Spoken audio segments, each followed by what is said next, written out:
Hey everybody, this is Rustin Rose of Metalholic Magazine and Metal Nation Radio, and today we are invading the rehearsal space of Philly's death metal miscreants, Trenchrot. How are you guys doing today? I think we're pretty good. Yeah, pretty good, man.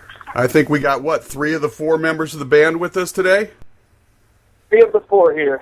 Beautiful. Yeah. You were the 3 that started the band, so why don't you introduce yourselves? All right, well, I'm Brooks. I play guitar. I'm Justin. I play drums. Steve. I play the vocals and guitar. Nice. All right. So we've got 3 of the 4, the triumvirate.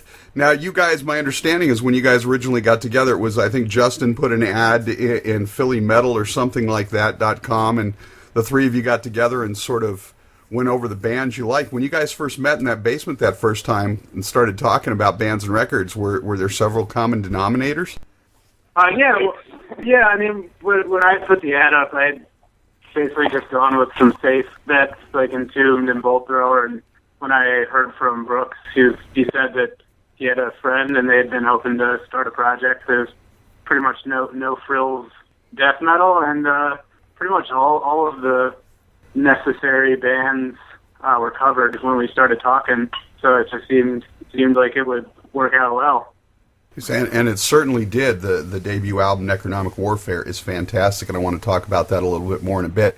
Now, your guys' sound manages to strike a balance between classic American death metal bands like Autopsy, Death, Possessed, stuff like that, and then the European masters like Bolt Thrower, Asphyx, Pestilence, stuff like that. What was going on? Was that the goal going in, or just how your various influences sort of manifested themselves? Yeah. Before we contacted Justin, Steve and I had really just sat down and sat on the porch and gotten drunk and just, talked about like wanting to do a death metal band and talking about like the balance of like what the kind of death metal band we would want to do would be like. I mean, we would just sit around on hot summer nights and get real drunk and say we got to do a part like this or stuff like that, and so I feel like before we even like wrote a note of music, we knew what the band was going to end up sounding like. Fantastic. Now, one of the things that most impressed me about Necronomic Warfare is that it's a real collection of songs and not just riffs and breakdowns slammed together for guys to strut out their technical prowess. You guys have kept the focus on the song, not the individual performances. Yeah, songwriting is absolutely, it's the most important thing. We are very much into the songwriting process. Everything has to have a purpose. Everything has to flow. The whole thing about what makes death metal great is its urgency. And in order to keep momentum in the music going, the songs have to be there in the structure. It doesn't have to be, complicated or anything like that. It's all song flow and structure. Nice. Now, how does the songwriting process work in Trenchrot? Do you all write? Is it just 1 or 2 primarily? A little bit of both. A lot of the times, somebody will be working on, like, have a few riffs they'll show up to practice with, and we'll just kind of throw it around and do it from there. Sometimes somebody will show up with the song pretty much already done. It goes both ways. And sometimes we just come up with some stuff together, and sometimes we just figure it out as a group. So rarely do we have a whole song written, but in the case of like 2 songs on the full length, we had those full songs written. But most of the time we'll just hash it out together as a group. Well, and you guys put out your first demo a little over a year ago, Drag Down to Hell, which had the first 3 tracks on it, which really got a lot of buzz going and a lot of people excited. And you added those nicely to the new album at the end. I appreciate that, and I'm sure most people do.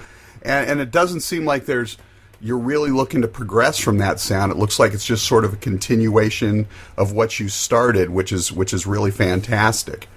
Yeah, progress isn't really in Trenchrot's agenda. I mean, we have other projects going on, but Trenchrot is always going to be exactly what it is now. It's just no frills, no bullshit, death metal. Nice, and thank you guys for not throwing in that throwaway intro like so many bands do. Every band these days feels like they got to put that 1-2 minute, instrumental intro on there as a preface to the album. So, thanks for getting right to the balls of it. Oh, I remember Grave ever using like some sort of like pretty acoustic intro, and you know, Grave and Asphyx are probably like the two bands that we pretty much base our whole idea of Trenchrot off of. Yeah, you take Asphyx, for example, half their, like, the last two albums, it just starts, like, everything starts at once, even the vocals, like, the album just starts. So, you definitely took the cue from that. Yeah, and it's definitely something that I was excited to hear. Now, there are obvious Lovecraftian and war themes throughout this record. I mean, that's sort of a no-brainer. Is that something you're all into? I mean, I understand you guys all chip in on the lyrics. Yeah, I think we all like Lovecraft. Yeah. And I think like the whole like there's like an Evil Dead sort of thing going on. I caught that too. We just took all the cool stuff that we like, you know. Writing lyrics is a really funny process for us. We all sort of just get in a room, crack open a few beers, and just write the most ridiculous shit. I mean, it's nothing really. Yeah, we're not really saying much or anything profound. We're just keeping it solid, keeping it death metal. Isn't that what metal was all about when we first started? Just having some fucking fun, some balls out fun. Yeah, we're inclined to agree with you there. Now, in listening to the debut album, the first thing I was struck with is there's simply no way, Steve, that you're not a fan of Martin Van Drunen. You can hear a lot of that influence in your style. Oh, yeah. Obviously, he's clearly very much my favorite death metal vocalist. But I gotta say, when I started doing vocals for the project, I didn't really know how I was going to sound. I didn't have experience really doing it, and I guess I gave my best impression, and people seemed to notice. So He also sings for Infiltrator too. So you know, in Infiltrator, it's just more of a standard, straightforward scream. And in this instance, we had a lot of positive feedback that, you know, Steve had a lot of character with his vocals. Absolutely. And so I think that's pretty cool. Yeah, absolutely. Now, the album is fantastic through and through, and we don't have time to go track by track through it, but I'd like to get, I'm sure each of you has a personal favorite on the album that's sort of the song that you go to the most, and I'd love to hear what those are. I'm pretty sure we're all in agreement with Mad Dog 4. Nice. Why that one? It's just so fucking stupid and heavy. Yeah, I think we all, it was that one. I think the title track and I think it was Sickening Devotion that we were all most happy with. I mean, we were happy with the whole album. Those are the three tracks that when we recorded them, after we did both, we were like, oh wow. Mad Dog War especially, I mean, by itself, it wasn't all that interesting of a song, but then when the vocals got added to it, it became one of our favorite songs immediately. Well, when I listened to the album, my favorite track was the title track. What's the backstory on that one? I pretty much put that together. This is Brooks. I pretty much put that one together by myself. I kind of had, like, all these riffs just... Sometimes when you're writing a song, they just all come together. You know, sometimes you have to work at a song, and sometimes it just happens. And in that case, that was one of the songs that just happened. You know, it didn't really require any overthinking it, and it was just arranging the song took longer. I'm pretty much an advocate nowadays, as Steve knows, of no more than 6 riffs per song. And if you've got more than that, you're getting into too progressive of the territory. So that song, I was like, okay, can't have too many riffs. And then, you know, the outro, I was like, I knew we needed some sort of, like, really ambient angel choir outro for some song, because it's just, like, a classic death metal trope. Yeah. When Brooks put the synths on everything in the mix, we all got pretty wide-eyed. We were really stoked about that. Yeah, it turned out fantastic. Now, this sort of blew me away when I heard this. You guys haven't played live yet? What's the story there?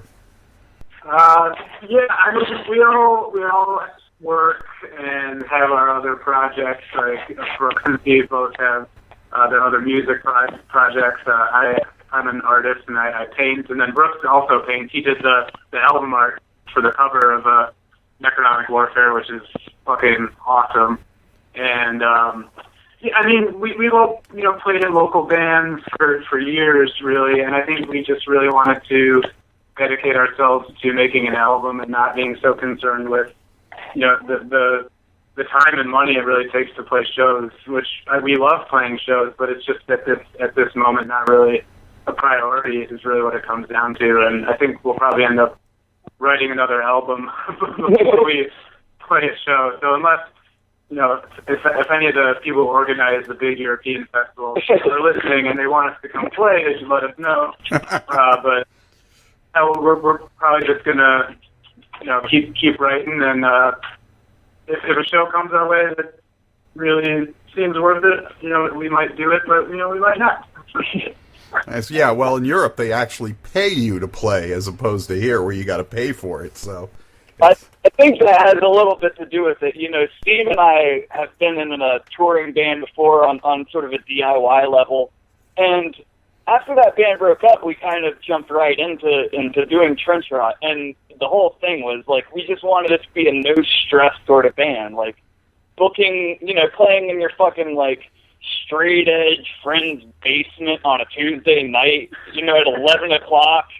It's just like it's fucking dumb. With like fucking 4 people there who don't really give a shit. Yeah, I mean, like you said, we'll get around to playing a show at some point here. Just like Justin said, it's not first priority. Right, because that was the other thing I was going to ask you, is I cannot find any photos of the band. Is this intentional, or are you guys like PR masterminds building up an air of mystery and intrigue? I'm going to take responsibility for that.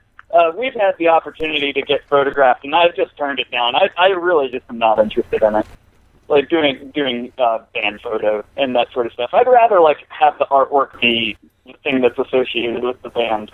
Even though the artwork's kind of cheap and all, like, I'd rather that be the thing that springs to your mind rather than, 4 typical metalhead dudes. Like, we're not necessarily pretty people. There's nothing to gain from seeing who's making the music. Yeah.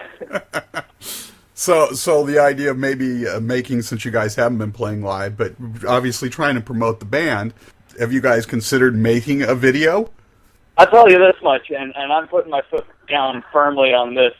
I have made a performance video one time before, and I will never do it again. It was the worst fucking experience. I mean, if we made a video, it probably wouldn't have us in it at all. Nice. So, just for fun before we get out of here, just a few things. My first vinyl record, and I know you guys are fans of vinyl, my first one was the debut Kiss album for my 10th birthday, which was literally like a week and a half after the album came out. That's how old I am. What about you guys? What was your first vinyl record of memory? Man, that's tough. I distinctly remember, like, at a much younger time in my life where I was collecting, punk records. I distinctly remember the first vinyl album I bought. It wasn't even a full length. It was the Monster X 7-inch on Ebullition record, which is like this kind of like power violence grindcore band. And I distinctly remember that being like this is what I'm going to do with my money from now on sort of moment. First vinyl record, I actually think it was actually a copy of Sabbath Bloody Sabbath that my brother gave to me for Christmas one year. Nice. My first vinyl. Now, I am admittedly the odd one out in that I have less of a vinyl collection. I actually am still very into tracking down obscure old school death metal CDs. That takes up enough of my money. So when I do buy vinyl, it's not as often. But my first record was a copy of Killer's Iron Maiden that I found at a thrift store for $3. I still have it, and it still plays really well. But that would be mine. Nice. Excellent. Now, Stephen Brooks, you guys are, or were, I don't know if you still are, both in Crypt Sermon, sort of a doom metal band. What's up with that project these days? We're writing. Yeah, we're doing an album. We're a good way of the bit through the writing process. I think we got 2 or 3 more songs we got to do before we have a whole LP's worth of material. But that's coming along well. We're working pretty hard on that, actually, I would have to say. Yeah, I mean, it kind of comes in cycles, with Trenchrot, we worked really hard to get the full length done, and now I say that we're kind of focusing our time on Crypt Sermon, and, Trenchrot's still practicing and stuff like that, and we're writing songs. It's just, it's not weekly right now. Yeah, we're actually at the practice stage right now, writing new music.